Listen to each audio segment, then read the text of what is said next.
A maioria das pessoas acredita que o maior líder dos X-Men é o Professor Xavier ou talvez até o Wolverine. Mas existe um personagem que tomou decisões muito mais difíceis que qualquer um deles. E o nome dele é Scott Summers, o Ciclope. A questão está nos filmes da Fox. Nessas adaptações cinematográficas, o personagem foi drasticamente reduzido a um simples papel de apoio, muitas vezes marginalizado em favor de figuras mais carismáticas ou populares. Além disso, seu arco foi marcado por escolhas questionáveis, como o romance de Jean Grey com o Wolverine de Hugh Jackman, e mais tarde sua morte abrupta fora de cena, consequência de conflitos nos bastidores envolvendo o ator James Marsden e o diretor Bryan Singer. No entanto, X-Men 97 começa a recuperar algo que os leitores de quadrinhos já sabiam há décadas, mas que os filmes praticamente ignoraram. Nos quadrinhos, especialmente desde a era de X-Factor, Ciclope sempre foi retratado como o líder incontestável da equipe, alguém que carrega o peso das decisões e de suas consequências. Ele não lidera através do carisma, mas por meio da competência,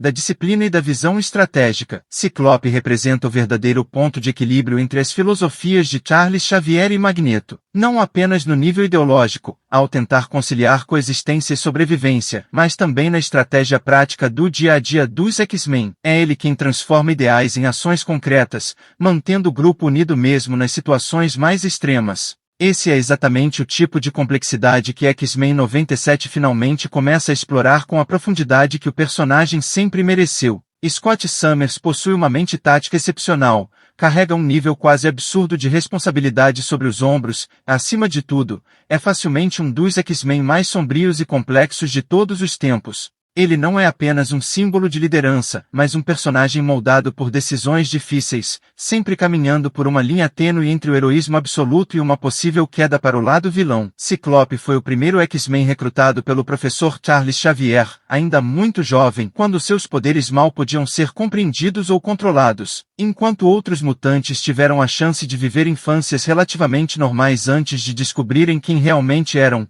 a vida de Scott foi brutalmente interrompida por um trauma que redefiniu completamente seu destino. A partir daquele momento, não havia espaço para escolhas comuns. A vida de Scott Summers passou a ser quase inteiramente dedicada ao treinamento, não apenas para enfrentar ameaças cada vez maiores, mas também para aprender a liderar pessoas tão poderosas quanto instáveis. Ele foi moldado para pensar vários passos à frente, arcar com o peso das decisões, e muitas vezes, carregar a culpa que vem com elas. Stan Lee declarou publicamente que Ciclope era um de seus personagens favoritos. E a razão é simples, ele sempre teve uma queda por heróis atormentados, aqueles que sofrem em silêncio. Ciclope se encaixa perfeitamente nesse arquétipo, vivendo em constante conflito devido à incapacidade de controlar completamente seus poderes, dependendo de uma viseira para não se tornar uma ameaça para os outros. No início de sua jornada com os X-Men, Scott aparenta ser alguém que segue as regras à risca, quase uma figura semelhante ao Capitão América dentro do grupo, alguém que acredita cegamente em disciplina e hierarquia. Com o passar do tempo, no entanto, essa rigidez evolui para um pragmatismo necessário. Quando se trata de habilidades físicas, ele pode não possuir a força bruta de Steve Rogers, mas chega muito próximo do auge do condicionamento humano, combinado com um nível de inteligência tática que o coloca entre os maiores estrategistas do universo Marvel. Afinal, Ciclope não existe para ser o amigo dos X-Men, nem para conquistar a simpatia do público. Ele existe, acima de tudo, para liderá-los, e é justamente esse papel que causa desconforto em parte da audiência, que muitas vezes rótula o personagem como chato, quase como um escoteiro que segue regras à risca, sempre tentando fazer tudo da maneira correta. Mas a verdade é bem mais simples, e também mais dura. Se ele não agir dessa forma, a equipe literalmente desmorona. Os X-Men não são um grupo comum. Eles são indivíduos extremamente poderosos, emocionalmente estáveis e frequentemente motivados por traumas profundos. Sem uma liderança firme,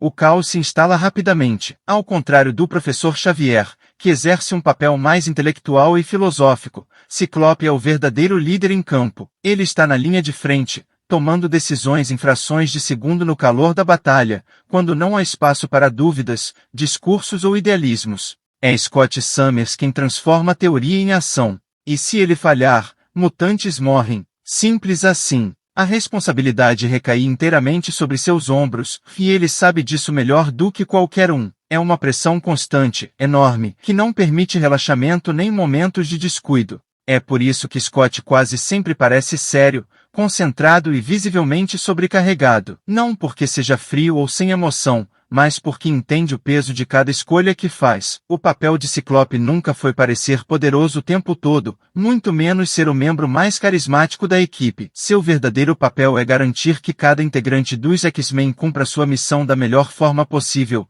dentro e fora do campo de batalha, mesmo que isso custe sua própria paz. Um momento que resume perfeitamente isso acontece em X-Men 97. Durante a luta dentro da paisagem infernal criada por Madeline Pryor, Ciclope literalmente carrega Bishop nos braços para que ele possa exorcizar os demônios com suas rajadas de energia. A cena não está ali apenas pelo espetáculo visual. Ela deixa claro que Scott Summers está sempre pensando na equipe como um todo, usando o posicionamento e as habilidades de cada membro da forma mais eficiente possível. E não existe um grande líder sem inteligência. Assim como Batman é famoso por sempre ter planos de contingência para praticamente todos os cenários possíveis, as histórias mais recentes começaram a explorar um aspecto menos discutido do Ciclope, o fato de que ele também possui planos de contingência para quase tudo. Scott não entra em combate confiando apenas na força ou na improvisação. Cada movimento é calculado.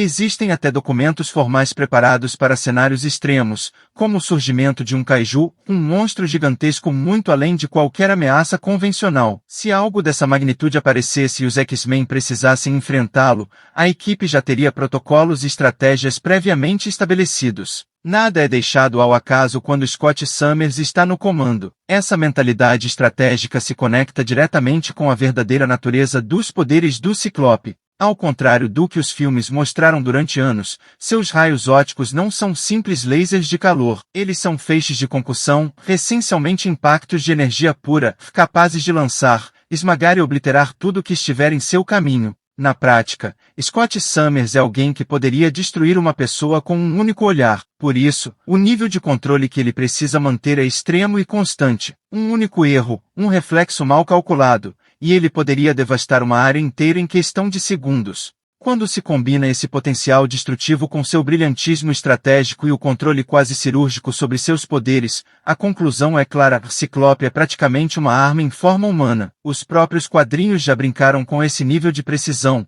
mostrando situações improváveis em que Scott usa seus poderes para tarefas aparentemente banais, como jogar sinuca, realizando tacadas com precisão de milímetros. Mas é importante deixar algo muito claro: Ciclope não é um mutante de nível ômega. O que o torna indispensável e extremamente relevante para qualquer equipe não é poder absoluto, mas a soma de suas habilidades, sua disciplina extrema, sua experiência em combate, acima de tudo, sua capacidade de liderança. A origem profundamente traumática de Scott Summers também pesa muito sobre o homem que Ciclope se tornou ao longo dos anos. Quando criança, ele e seu irmão mais novo, Alex Summers, testemunharam o aparente assassinato de seus pais, um evento ligado diretamente ao Império Shi'ar, uma poderosa civilização alienígena que desempenha um papel recorrente e fundamental na mitologia dos X-Men. Aquele momento não apenas destruiu sua infância, ele moldou sua visão de mundo ainda muito cedo. Após essa tragédia, Scott acabou nas mãos do Senhor Sinistro, vivendo em uma espécie de orfanato secretamente controlado pelo vilão, que via os irmãos Summers como peças-chave em seus experimentos genéticos e planos de longo prazo. Esse período aprofundou ainda mais o sofrimento emocional de Scott, que permaneceu isolado até ser finalmente resgatado pelo Professor Xavier, que lhe ofereceu não apenas abrigo, mas também um propósito. Todos esses eventos ajudam a explicar por que Ciclope se tornou tão profundamente ligado aos X-Men, quase como se a equipe fosse sua única verdadeira família. Durante muito tempo, ele personificou exatamente o que a maioria das pessoas imagina ao pensar em um herói clássico: a figura exemplar, o soldado perfeito, o líder disciplinado que acredita fielmente nos ideais de Xavier. Mas Scott Summers não permaneceria assim para sempre. Com o passar dos anos, os quadrinhos evoluíram e permitiram que seus personagens amadurecessem.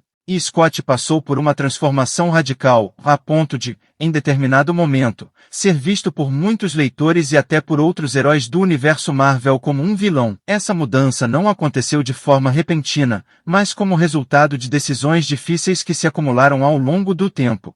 Uma maneira útil de entender essa transformação é compará-lo ao Capitão América. Enquanto Steve Rogers sempre tenta fazer aquilo que é moralmente correto, mesmo quando o mundo inteiro discorda, Ciclope aprendeu a fazer aquilo que acreditava ser necessário para a sobrevivência dos mutantes, mesmo quando essas decisões pareciam moralmente erradas, até mesmo para ele. Você pode até pensar, isso não soa muito como Magneto? E, de certa forma, soa mesmo. Mas existe uma diferença crucial. Magneto sempre foi um símbolo, um ideal. Já Scott Summers era, na prática, um líder de campo. Alguém que carregava decisões reais, vidas reais e consequências reais sobre os próprios ombros, algo que Magneto, por mais poderoso que seja, raramente precisou enfrentar da mesma maneira. Apesar de ser o primeiro X-Men, Ciclope nunca foi verdadeiramente o favorito do Professor Xavier. Esse lugar sempre pertenceu a Jean Grey, alguém em quem Xavier depositava não apenas confiança, mas expectativas muito maiores. Ao longo de muitas histórias, fica claro que Charles Xavier utilizou Ciclope e os outros X-Men como peças em um grande tabuleiro de xadrez, servindo aos seus próprios ideais e objetivos de longo prazo, muitas vezes ignorando o impacto emocional e psicológico que isso causava na equipe. Com o tempo, à medida que Xavier se distanciava, Scott Summers começou a perceber cada vez mais essa hipocrisia. O mentor que antes admirava já não parecia mais infalível, e decisões tomadas em nome de um bem maior passaram a parecer cada vez mais questionáveis. Essa desilusão cresceu lentamente, acumulando frustrações e ressentimentos até atingir um ponto de ruptura definitivo, algo que leva diretamente aos eventos de Vingadores vs X-Men. É aqui que entramos em um dos períodos mais importantes, complexos e controversos da história dos X-Men. Durante essa fase, a situação dos mutantes era completamente desesperadora. Após os eventos de House of M, a espécie mutante estava literalmente à beira da extinção. A Feiticeira Escarlate, que na época ainda era considerada uma mutante, pronunciou as palavras devastadoras que ecoariam por anos: "Chega de mutantes." O resultado foi simples, brutal e aparentemente irreversível. Nenhum novo mutante estava nascendo. Uma raça inteira que sempre viveu sob ameaça agora enfrentava algo ainda pior do que preconceito e perseguição, uma lenta e inevitável extinção. É dentro desse cenário extremo que as escolhas de Scott Summers deixam de ser apenas questionáveis e passam a se tornar necessárias. Foi então revelado que a Força Fênix estava retornando à Terra, um evento cósmico capaz de remodelar completamente o destino do planeta. Liderados por Ciclope, os X-Men não enxergaram sua chegada apenas como uma ameaça, mas também como uma oportunidade real. Talvez a última chance de restaurar a raça mutante, que caminhava rapidamente rumo à extinção. Para Scott Summers, a Fênix representava esperança, sobrevivência e a possibilidade de um futuro. Os Vingadores, no entanto, viram a situação de forma completamente diferente. Para eles, a Força Fênix era uma ameaça imprevisível em escala global, algo que já havia causado destruição inimaginável no passado. Convencidos de que não podiam correr esse risco, decidiram impedir sua chegada a qualquer custo. Para isso, tomaram uma medida extrema: tentar colocar Hope Summers sob custódia, a jovem mutante que estava atraindo a Força Fênix para a Terra e que simbolizava, ao mesmo tempo, o futuro da espécie mutante.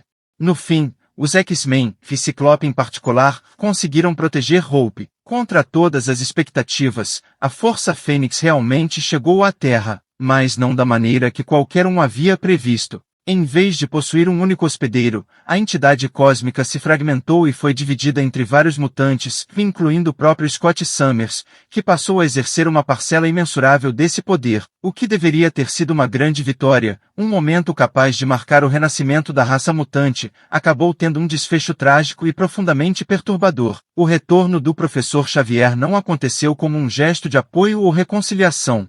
Pelo contrário, ele voltou para minimizar os esforços de Ciclope, questionar suas decisões, humilhá-lo publicamente e declarar sua profunda decepção com um homem que um dia fora seu aluno mais leal. Desta vez, Scott Summers não conseguiu suportar o peso acumulado de anos de manipulação, pressão, perdas e responsabilidades. Finalmente se tornou insuportável. Consumido pela Força Fênix e emocionalmente destruído, ele cruzou um ponto irreversível. E foi naquele momento decisivo que Ciclope matou o Professor Xavier, não como um simples vilão em ação, mas como o resultado trágico de um líder que fez tudo o que pôde para salvar seu povo, apenas para se tornar o maior símbolo de sua própria queda.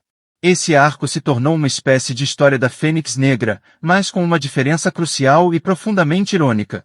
Ao contrário da tragédia absoluta vivida por Jean Grey no passado, o poder da Força Fênix, depois de dissipado de Ciclope, acabou restaurando a raça mutante.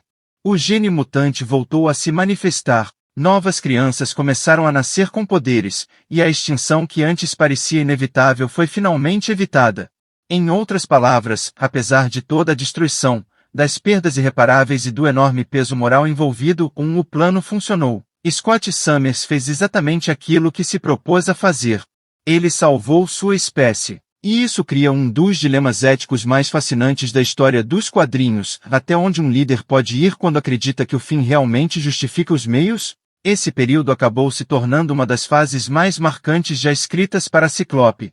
Nele, o personagem não apenas se consolida como um dos maiores X-Men de todos os tempos, mas também cruza definitivamente a linha e se transforma em um dos vilões mais complexos que a Marvel já produziu. Um vilão que não age por ego, ódio ou sede de poder, mas por convicção. Scott se tornou ainda mais ativo, organizando resgates de mutantes, protegendo seu povo da perseguição e desafiando abertamente um sistema que sempre falhou com eles. O resultado era inevitável. Ele conquistou respeito, e passou a ser seguido não apenas por jovens mutantes que o viam como um salvador, mas também por figuras históricas dentro do próprio movimento mutante, incluindo Magneto. Pela primeira vez, Magneto não via Scott Summers como um aluno de Xavier, mas como um igual. Sim, o maior revolucionário mutante da história passou a reconhecer Ciclope como líder, e só esse fato já deixa algo muito claro. A capacidade de liderança de Scott Summers está no mesmo nível de qualquer outro grande personagem da Marvel, pelo menos dentro do universo mutante, onde as decisões não envolvem apenas salvar o dia, mas garantir a sobrevivência de toda uma espécie. Esse ponto de virada foi absolutamente fundamental para o personagem. Ele provou, de uma vez por todas, que Scott Summers não pode ser definido por rótulos simples. Seja como herói ou como vilão, Ciclope se consolidou como uma força que precisa ser respeitada, temida e levada a sério. Pouquíssimos personagens conseguem carregar esse tipo de peso narrativo sem perder coerência. E, honestamente, nenhum outro X-Men pode fazer essa afirmação com a mesma autoridade. Ciclope não precisa ser o mais poderoso, o mais carismático ou o mais popular. O que realmente o define é sua capacidade de liderar em cenários extremos, tomar decisões impossíveis e assumir as consequências quando tudo dá errado. E é exatamente isso que o torna único dentro da mitologia dos X-Men. Agora existe a esperança de que, no futuro, possamos ver mais desse Ciclope dos quadrinhos, o líder, o estrategista, o comandante frio e eficiente finalmente retratado de forma adequada em filmes e séries. Um Ciclope que fique de igual para igual ao lado dos outros X-Men, em vez de ter sua importância constantemente diminuída ou seu protagonismo retirado. Agora me diga nos comentários, o que você acha do Ciclope hoje? Você já conhecia toda essa jornada do personagem, ou essa história acabou te surpreendendo?